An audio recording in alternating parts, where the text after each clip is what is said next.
Dapper Dan fails to plan ahead. I graduated uni a few years back and immediately started looking for a job in my chosen field, marketing. Marketing entry-level roles were thin on the ground, so when I found a role which was hybrid of marketing with sales support, I took it. The company was a medium-sized business which specialized in recruitment, contractor hiring, and headhunting.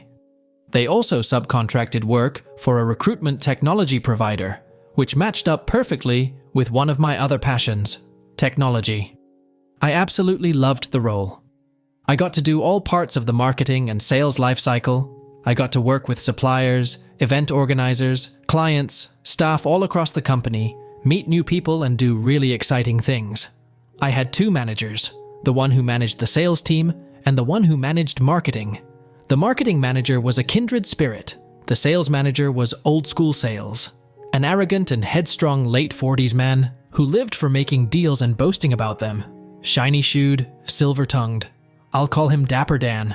We were not friends. For about 18 months, things went swimmingly. I'd do marketing half the time, then divide the rest of the time between sales support and billable work. Billable was building custom careers, job sites to host the recruitment system front end. A steep learning curve, but with the help of some web dev friends, I got pretty familiar with simple site builds. Being tech-aligned meant I was always looking digital first, bringing the company into the age of social media, SEO, SEM, website optimization, and multi-channel marketing. Dapper Dan sneered at such things. He saw digital as a waste of money. However, we were always able to justify the spend on digital by offsetting the billable website work. The marketing manager eventually moved on to bigger and better things. Rather than promote me or hire in a replacement, the company moved the marketing responsibilities to Dapper Dan. Dapper Dan's changes were immediate and far-reaching. He removed the digital budget. He required that 50% of my time would be sales support to better enable the sales team. He incorporated the billable work with his own team's revenue. He rewrote my annual objectives to align purely with sales targets rather than marketing. When I voiced my objections, he took me aside for a friendly chat and told me if I didn't like it, I could always leave. Naturally, I went and complained extensively to the departed marketing manager over drinks. After listening sympathetically for 45 minutes, she held up a hand, said stop, and shared some life advice. Each job pays you twice. You get your money now, that's your wage. You also get experience now, that's how you get paid in the future. So, are you still getting paid? Yes? Are you still learning? No? Figure out how to keep learning or leave. Taking the advice to heart, I busted my ass for the next year. I worked on digital outside of office hours. I made friends with the tech providers' support and dev teams. I went to developer group meetups, attended conferences, studied for and acquired industry qualifications. I joined the National Marketers and Digital Marketers group. I dug through blogs, articles, emailed people, took every opportunity to cross-skill, upskill, to learn. And I sat with a smile on my face in the sales meetings as Dapper Dan delegated dumb-do work to me so his team of sycophants could make the company's growth figures look spectacular. Spectacular they were, to the point that the company was acquired, and Dapper Dan betrayed me. You see, managers have the discretion to assign a pool of shares to high-performing staff. The shares have no real value and can't be traded, but in the event of a management buyout, they would suddenly have value, and quite a lot of value.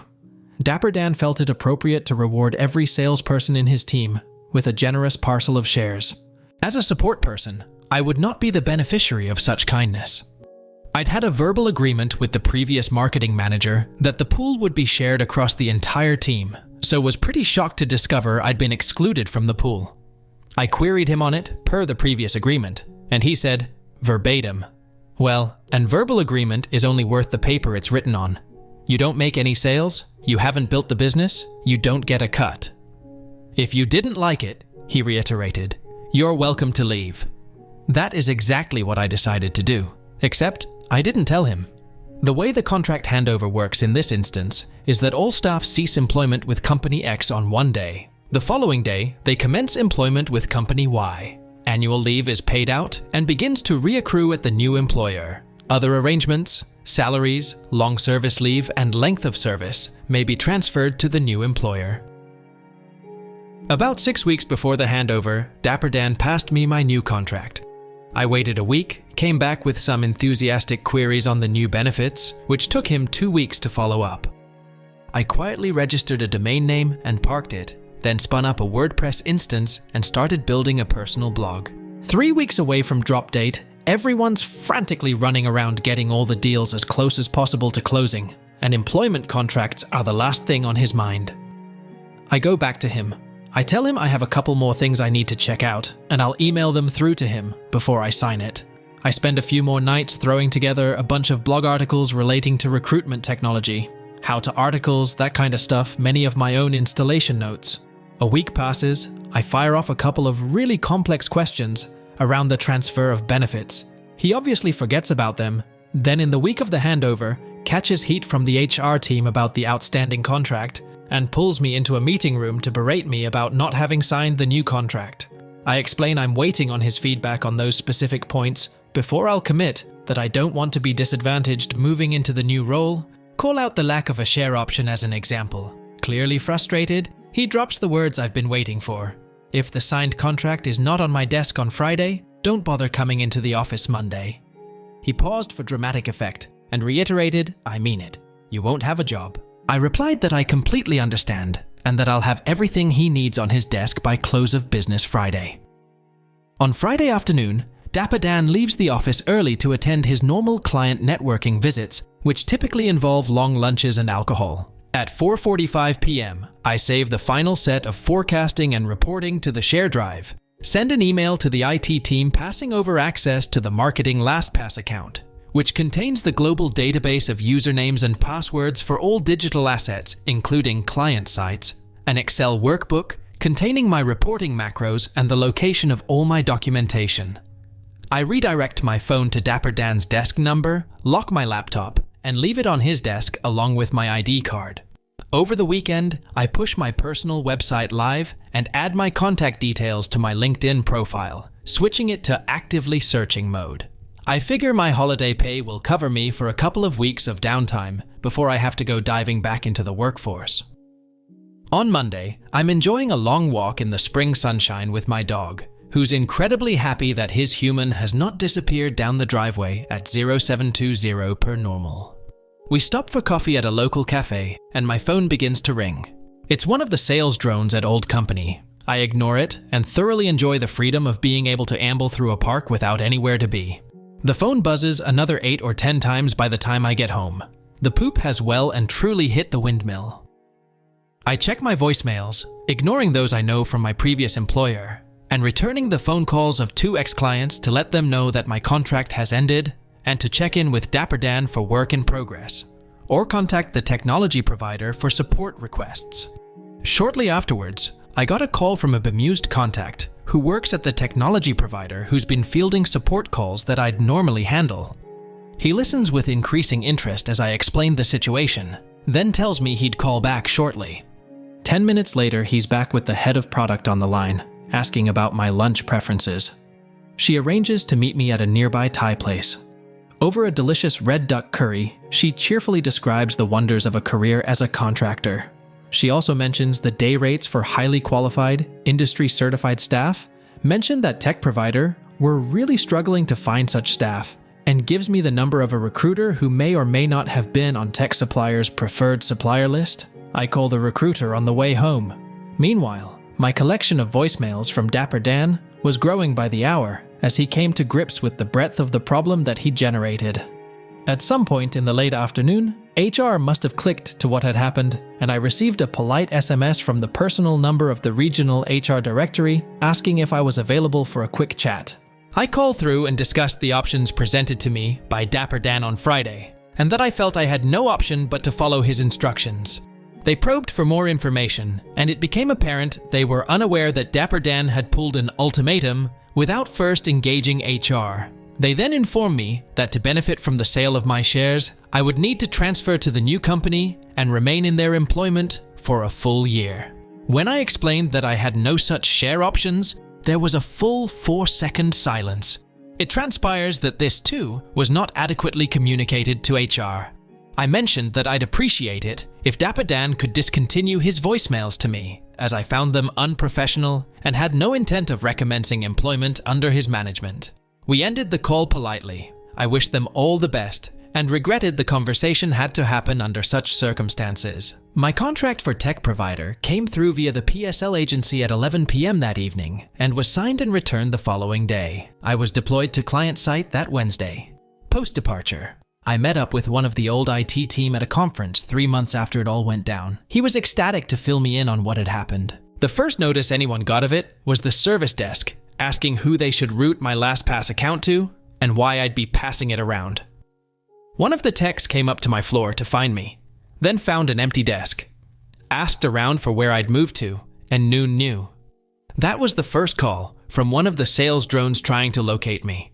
The tech went to Dapper Dan's desk and found my laptop with my ID and post-it note taped to it. He put 2 and 2 together, went back downstairs and checked the access logs and realized the last time I'd logged in was Friday. He then locked my account for security purposes and went to HR to check if there was a leaver form. HR checks, no leaver form, and a great big red cross next to employment contract received. HR calls Dapper Dan, who's not in the office. Dapper Dan says, "No, contract should be on my desk. It was on there on Friday. I'm out on the road at the moment. Give me till lunchtime and I'll sort it out." Obviously thinking that I'm grandstanding, starts to call me and leave messages, then gets progressively agitated as he realizes I'm not coming back. When he gets into the office, he can't find the contract either, so he goes to HR and explains what has happened. Says I have been stonewalling them, and it's cool, he'll get it sorted. It's between me and him. HR says, no, this is our thing now, and the HRD sends me the SMS. Shortly after my phone conversation, the HRD walks into a sales meeting and very abruptly pulls Dapper Dan out. They disappear into a meeting room where it may only be assumed that Dapper Dan was required to spell out exactly what had occurred and address the comments that I had made. I suspect he came completely clean at that stage. Dapper Dan was subsequently reamed as only HR and senior management can ream a manager whose F** kicked up. He was demoted, decoupled from marketing, his budget reduced by half and a new, separate marketing function created. His team were collectively put under review and forced to carry out their own reporting, tracking and metrics, which lacked the coherence and consistency that I'd been able to deliver. This reduced the capacity of the team. A couple of them left and they missed out on some key deals. In the fallout, they completely dropped the ball on the client website builds. They went to market to try and find a resource who could fulfill these builds. And Dapper Dan was reportedly astounded to discover that experienced technical marketing staff are both hard to find and expensive to recruit. They were unable to fill the role, and the builds were taken back in-house by the tech provider, who now had an experienced resource to deploy, me. I ended up working on 3 of these at full utilization rate, which was paid by the new company. I'm pretty sure Dapper Dan would have seen the funding arrangements for these and would know my day rate, which is substantially higher than his. Much later, as the sales lead, Dapper Dan had to bear the displeasure of his superiors for the full 12 months before he could claim his share payout. It would have been a really shitty 12 months for him. He resigned within 2 weeks of the anniversary of the purchase, and the company enforced a 6-month notice period and another 12-month no-compete clause. Any benefit he would have received from the share payout would have been consumed over that 12 months, unless he switched industries or moved cities. Last time I saw he was on the job market. As for me, happily living the life of the contractor. I get paid for the hours I work, and I work the hours I want. My old marketing manager is now VP of something at a large multinational. I've used her speech several times when giving young, frustrated staff career advice.